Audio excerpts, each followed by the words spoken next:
Barəsində hakimiyyəti zorla ələ keçirmə, dövlətin konstitusiya quruluşunu zorla dəyişdirmə cinayətləri ilə bağlı iş açılan Prezident Administrasiyasının sabiq rəhbəri Ramiz Mehdiyevin yaşadığı villada axtarış zamanı müstəntiqlər maraqlı mənzərənin şahidi olublar.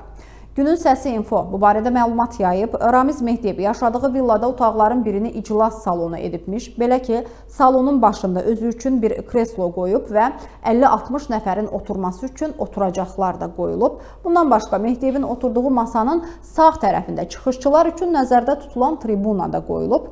Görünür, Ramiz Mehdiyev gizli fəaliyyətinə elə buradan başlayıbmış. Amma Dövlət Təhlükəsizliyi Xidmətinin onun bu məkirli planını yarımçıq qoyması səbəbindən Ramiz Mehdiyevin iclas salonu da elə iştirakçısız qalıb.